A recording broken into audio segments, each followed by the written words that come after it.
Good evening বন্ধুরা, কেমন আছো তোমরা? আশা করি সবাই ভালো আছে। আমিও খুব ভালো আছি। আজকে হলো সোমবার, এখন বেজে গেছে প্রায় 5:30 মতো বেজে গেছে। আর এদিকে সন্ধ্যার টিফিন করব। তো আজকে হাজব্যান্ড যেহেতু বাড়িতে থাকে না, ও মথুরা চলে গিয়েছে, তো সেজন্য দেখি এখন কী কী খাওয়া যাক। ঠিক আছে এখন বসে পড়ছি অনেক কিছু নিয়ে, আর তোমাদের সাথে আমি একটা জিনিস শেয়ার করব। তোমরা প্লিজ ভিডিওটা শেষ পর্যন্ত দেখো, আশা করি তোমাদেরও ভালো লাগবে। আর খুব শখের, মেয়েদের খুব শখের এই জিনিসগুলো হয়। এমনিতে আমরা মেয়েরা সোনার গয়না বলো, সোনার জিনিস বলতে আমাদের একদম খুবই পছন্দের জিনিস হয়, তাই না? সোনা আমাদের খুব পছন্দের। এক হলো সোনা, আর এক হলো স্বামী, সন্তান, সংসার, বাস। এইটাই কিন্তু আমরা খুব ভালোবাসি মেয়েরা সবাই, ঠিক আছে? আর এইদিকে দেখো ছেলে এখানে জিনিস এনেছে, তোমাদের ব্যাক ক্যামেরা করে আমি দেখাচ্ছি, ঠিক আছে? তো এদিকে দেখো, এই কাপে 1 কাপ শুধু দুধ দিয়েছে, এখানে 1 ফুটটা জল পাবে না তোমরা। এই কাপটা আজকে নতুন বের করলাম। আর ছেলে ওদিকে লেস খাচ্ছিল। দেখো এখানে বিস্কিট নিয়েছি, এই কোটাতে বিস্কিট নিয়েছি, এখানে শশা কেটে নিয়েছি, এখানে লবণ তেল দিয়েছি, তার মধ্যে তোমার নিমকি ঢেলে দেব। নিমকি ঢেলে দিয়ে এর মধ্যে তোমার সস ঢেলে দেব।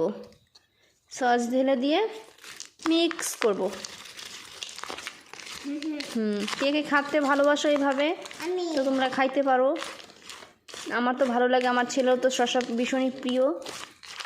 ঠিক আছে, এইভাবে চা আর শশার টিফিন করবো। এখানে আর একটু জমে যেত যদি আমার সাথে আমার হাজব্যান্ড বাড়িতে থাকতো, একসাথে চা খেতে আমরা কোনোদিনও পারি না।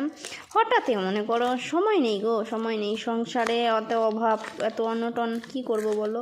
কাজ না করলে তো কিচ্ছু করা যায় না, না? কাজটাই সব থেকে আগে।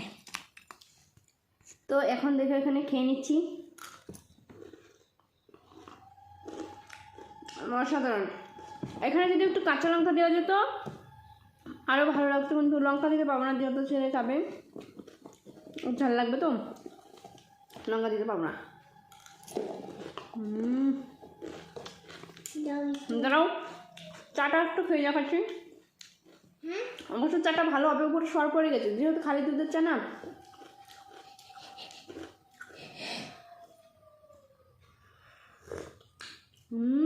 অমৃত।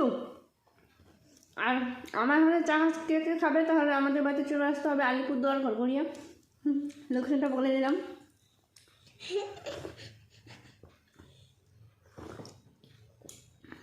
অপূর্ব হয়েছে খেতে, দারুণ লাগছে খেতে।